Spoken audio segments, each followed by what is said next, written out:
রাশেদ সাহেব, আমার কেন জানি মনে হচ্ছে দাদা ভাই প্রকাশ্যে আসার আওয়াজটা দিয়ে পরিবেশটা উত্তপ্ত করে রাখতে চাইছেন। আলটিমেটলি উনি জনসমক্ষে প্রকাশ্যে আসবেন না। আসবেন। সুলেমান মৃধার সঙ্গে আব্বাস বেগের মিলে যাওয়াটা তারই প্রমাণ বহন করে। আর এদিকে ঘুটি তালুকদারের সঙ্গে লীলাবতী সরকার,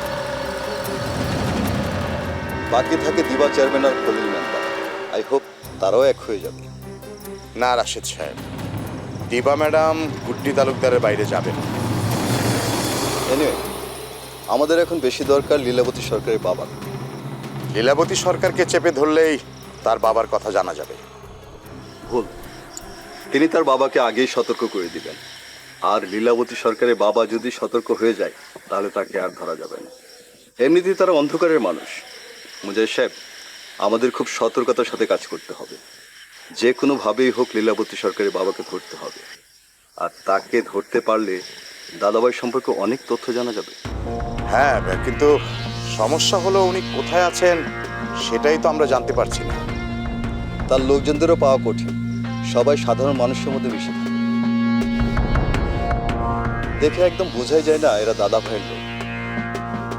হ্যাঁ, আপনি ঠিকই বলেছেন, কিন্তু এটাও কিন্তু ঠিক রাশেদ সাহেব, এখনো চিতা ভাই আমাদের নাগালের বাইরেই রয়ে গেলেন।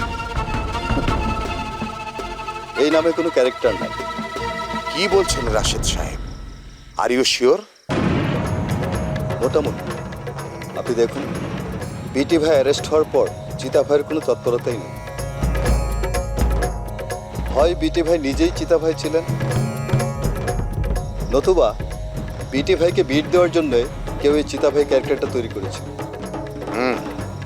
আপনার কথা সত্যও হতে পারে। ওকে, চলুন এগোই, দেখি কি হয় সামনে। চলো।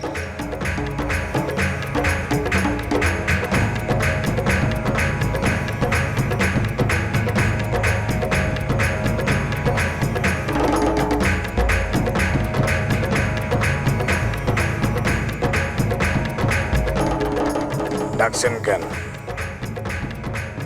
সালাম দেবে। আপনি তো আমারে ভালো কথা কোয়ার লেগে ডাকেন নাই, ডাকছেন তো দিবার কাছ থেকে আমারে দূরে সরে যাওয়ার কথা করার লেগা, ঠিক না? তোর আমি সালাম দিতে বলছি আগে। দিবার ব্যাপারে কোনো কথা না কইলে সালাম দিব। তুই দিবার স্যার না সারলে আমি সালাম। আপনি যদি পারেন তাহলে সারেন।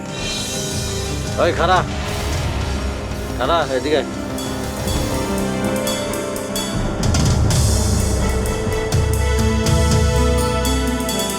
এবারে স্যার তুই কত টাকা নিবি? দিবারের স্বার্থে আমি 1 টাকাও নিব না, আপনি খালি আপনার বউরে ছেড়ে দিবেন। কি করে তুই? হ্যাঁ, ঠিকই কইছি, আপনি আপনার বউরে ছাড়লে আমিও দিবারে ছেড়ে দিব। সরে কিন্তু তোর দাঁত ফলাই দেবো ফাঁসিনি পেয়াতম। সবখানে পাওয়ার দেন, এসব শর্ট থাপ্পার কথা কয়ে নিজের সম্মানটা নষ্ট করেন না। তুই আমার বউরে ছাড়তে গেলি কি? সারতে কইছি এইটা বুঝানোর লেগা। ভালোবাসার মানুষকে কখনো বিক্রিও করা যায় না, সাইরাও দেওয়া যায় না, ফালাইও দেওয়া যায় না। আপনার বউ আপনার কাছে যেরকম, দিবা আমার কাছে সেরকম। তোর মাথা ঠিক আছে? আসমা তো আমার বউ লাগে, দিবা কি তোর বউরে? না, দিবা আমার বউ না, তয় ভালোবাসার লেগা বউ হওয়া লাগে না। ব্যাস বুঝছি, তুই কখন আর বকুলপুর ঢুকবি না। কেন? আমি চাই না তাই। বকুলপুর কি আপনার? আমি জানি তুই কি করবি, বাপ পিলা কথা কবি না।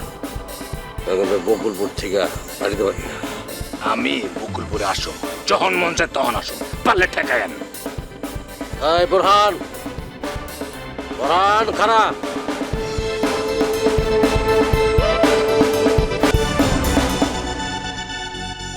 বকুলপুর টিভিতে প্রচারিত হওয়ার পূর্বেই সম্পূর্ণ নতুন এপিসোড দেখুন শুধুমাত্র দীপ্ত প্লেতে।